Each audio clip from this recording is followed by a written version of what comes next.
Police K9 unit joint search for missing Manchester artistic teen. A police K9 unit was unable to detect the scent of missing artistic teen Georgina Bramwell during a search for her in Spice Grove, Manchester on Wednesday morning. Police sources said the K9 unit spent over 3 hours in the remote community in the search, which started a week ago. Relatives said Bramwell, 15, was last seen on November 20 around 1 p.m. at her home, wearing a pink top, blue and white jeans, and brown slippers, with her hair styled with large twists. Jamaica Labour Party aspirant in Manchester Northwest Damien Young said the search is still ongoing with residents and relatives combing through the remote area. Even at this time, the search is still on the way throughout the community. Spice Grove is heavily vegetated and has hilly terrain. We are still encouraging citizens from the surrounding areas to be on the lookout, he stated. There is still hope that we can locate her, he added. He said the police advised him that the dogs were unable to pick up a scent due to persistent rains affecting the area. Firefighters has also joined the search, which started last week. Manchester woman injured in hit-and-run dies. A Manchester woman who was injured in a hit-and-run last week has passed away in hospital. Rubina Hall, 50, of Shudder District, died on Tuesday morning. The incident remains under investigation by the Christiana police. It is reported that about 4 a.m. on Thursday, November 21, Hall was along the main road in Shudley when she was hit by a vehicle. The driver sped away. She was assisted to hospital where she was admitted. She died the following day. Flash flood watch upgraded to flash flood warning for some parishes. The Met Service has upgraded its flash flood watch to flash flood warning for low-lying and flood-prone areas of St. Mary and Portland. It has also issued a flash flood warning for St. Anne. Meantime, the flash flood watch is being maintained for low-lying and flood-prone areas of St. Thomas, Kingston and St. Andrew, Kingston and Clarendon. While a flash flood watch has been issued for the remainder of the island, the warnings and watches are effective until 5 p.m. today. The Met Office said the broad trough across the Central Caribbean continues to produce a large area of organized showers and thunderstorms across the region, including Jamaica. Observational data indicate that light to moderate and occasionally heavy showers and thunderstorms have been affecting sections of all parishes, especially northeastern parishes. The forecast is for periods of showers and thunderstorms to continue across the island and especially eastern parishes for the next few days. Due to the periods of rainfall over the last 3 days, there is a high possibility of ground saturation. As a result, flooding and landslides will likely occur. Additionally, fishers on the quays and banks, especially on the south coast, are urged to exercise extreme caution as sea conditions will continue to deteriorate in the vicinity of showers, thunderstorms, and strong winds. Adults urged to guide youth in knowing what is and what isn't appropriate behavior.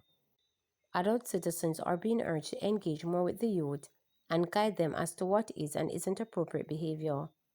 This is in the wake of a viral social media video depicting a young girl being sexually and physically assaulted by a young boy while several other boys in the room watched.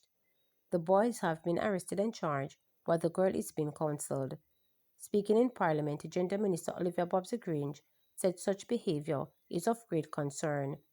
She noted that the youth also need to be guided on how to show respect for themselves. I mark the International Day for the Elimination of Violence Against Women against the backdrop of a disturbing video and news of assault involving a young girl and several young men. This House has joined me several times in the past in condemning violent acts against our women and children. And I know the entire House shares my outrage and deep concern about what has been described in the video, which continues, unfortunately, to make the rounds on social media. This is a prime example of the kind of behavior and incident that the International Day for the Elimination of Violence Against Women is intended to end. It's intended to end these activities and actions by drawing attention to the fact that violence is still a horrific reality for too many women and girls, and by enlisting more of us in the fight to end the violence. I keep saying that we can end the violence, but it requires all of us to end the violence.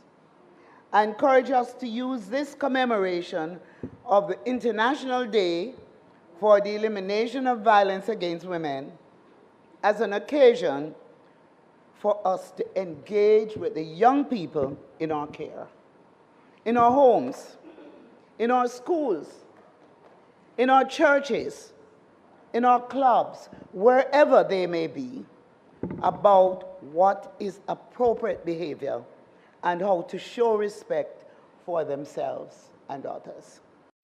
St. Catherine men freed of gun charges. Two men who were arrested and charged 2 years ago for an illegal firearm found in one of their homes were freed of gun charges. Tyrone Fust and Nicholas Davis were found guilty of illegal possession of firearm and ammunition after the judge on Monday upheld a no-case submission made on their behalf of their lawyers, Kemar Robinson and Dennis Simpson, respectively. The men were among 6 arrested on July 8 at Davis Portmore St. Catherine home after police went to a house on a targeted operation and allegedly found a weapon in a clothes basket. Foster, who was staying at the house following an early fire at his home, was allegedly seen by police standing in the house with a weapon in his hand before the gun was reportedly found in the basket. During the trial, the police witness testified that he stayed behind the grill on the veranda and saw Davis with a gun through a 1-inch pane of glass in the front door. The officer said when he went inside, he found the weapon inside the basket beside Davis. The police witness said he was able to see as the light was turned on after he went to the premises at 4 a.m. and knocked. His colleague, however, testified that he went there at 6 a.m. and was aided for natural sunlight. The weapon was reportedly found, was tested and found to contain both men's DNA. The alleged weapon that was found was inscribed with AA, and one of the officers testified that he wrote WH on it.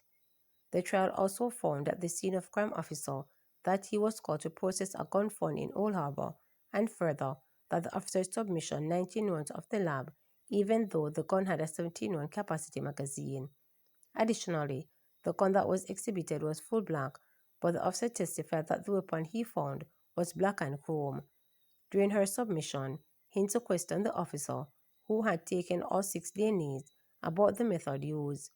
The officer, who had labeled the samples using letters of the alphabet, said not tell the court how she was able to say which sample belonged to which defendant, as she did not take any notes.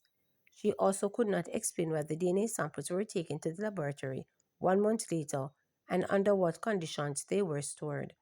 Robinson, in his submission, argued that the court could not say for certain whether the weapon exhibited was the weapon that the police said they found. Remember to subscribe, like, share, and click the notification bell for daily updates.